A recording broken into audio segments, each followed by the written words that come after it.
बिस्मिल्लाहिर्रहमानिर्रहीम। अस्सलाम वालेकुम। अल्लाह ताला की दी हुई तौफ़ीक़ के साथ एक बार फिर मैं आपकी खिदमत में हाज़िर हूँ एक नई रेसिपी के साथ। और आज मैं बना रही हूँ काली तोरी। बहुत ही जल्दी बन जाती है और बहुत ही डिलीशियस है, बहुत मज़ेदार है। तो चलिए शुरू करते हैं। पैन में मैं डाल रही हूँ 1/4 कप ऑयल। कुकिंग ऑयल कोई सा भी आप यूज़ कर सकते हैं। जब ऑयल गर्म हो जाए तो फिर इसमें मैं शामिल कर रही हूँ काली तोरी। 1 किलो थी मेरे पास, तो 1 किलो तोरी के लिए मैंने इसमें 1/4 कप मैंने इसमें ऑयल ऐड किया है, क्योंकि इसका ऑयल पकने के बाद अलग हो जाता है तो इसमें ज़्यादा ऑयल की ज़रूरत नहीं है। तो ये 2 अदद हरी मिर्चें जिन्हें दरमियान से कट लगा लिया था मैंने। तो मैं आपको बताऊंगी कि मैं हरी मिर्चें इस तरह से क्यों डाल रही हूँ, बारीक बारीक काट के क्यों नहीं डाल रही। तो इसके अलावा मेरे पास 8 से 10 अदद लहसुन के जवे हैं, जिन्हें इस तरह से लंबाई में मैंने काट लिया था। 2 से 3 पीस एक जवे के मैंने किए हैं। तो कोई प्याज वगैरह इसमें ऐड नहीं होगा। बहुत ही आसान है, बहुत ही सिंपल रेसिपी है। आप इसे अंत तक देखिएगा, ज़रूर ट्राई कीजिएगा और मुझे बताइएगा कि आप लोगों को ये रेसिपी कैसी लगी है। इसके साथ मैं इसमें स्पाइसी शामिल कर रही हूँ, जिसमें मैंने ऐड किया नमक। अपने टेस्ट के हिसाब से डालिएगा।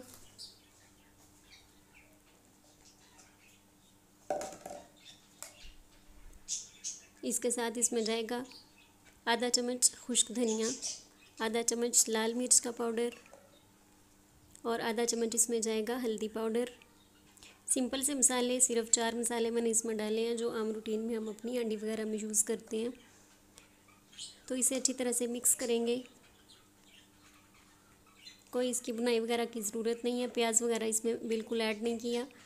तो बहुत ही मज़े का इसका टेस्ट आता है। अगर आपने इस तरह से इसे कभी नहीं बनाया तो आप इसे ज़रूर ट्राई कीजिएगा। तो मसाला मिक्स करने के बाद अभी मैंने इसे ऊपर से कवर कर दिया है। तो मीडियम टू लो आंच पे मैं इसे कुक करूँगी 30 से 35 मिनट के लिए। तो यहाँ पे मुझे 35 मिनट हो चुके हैं, तो चले आए खोल के देखते हैं। बिस्मिल्लाहिर्रहमानिर्रहीम। तो ये देखें 35 मिनट हो गए हैं मीडियम टू लो आंच पे कुक करते हुए।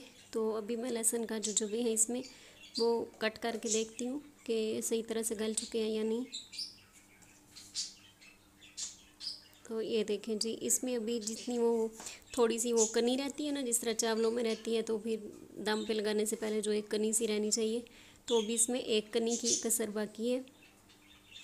तो अभी 10 से 12 मिनट के लिए मैं इसे मज़ीद कुक करती हूँ ऊपर से कवर करके और मीडियम टू लो आंच में। तो तकरीबन 12 मिनट मुझे हो चुके हैं इसे कुक करते हुए। तो अभी फिर इसे खोलते हैं और चेक करते हैं। बिस्मिल्लाहिर्रहमानिर्रहीम।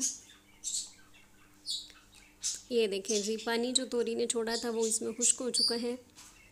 और अभी फिर इसे एक दफ़ा चेक करते हैं कि सही तरह से गल चुकी है या नहीं। तो ये देखें तोरी हमारी जो है वो बिल्कुल गल चुकी है। ये देखें लहसुन कितनी जल्दी ये इसमें मेल्ट हो रहा है।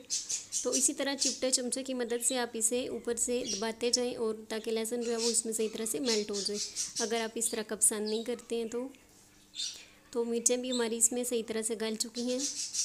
छिलके वगैरह मिर्चों के मैंने निकाल दी हैं इसमें से। तो अभी जो उनकी डंडियाँ वगैरह हैं वो मैं आपको निकाल के दिखाती हूँ।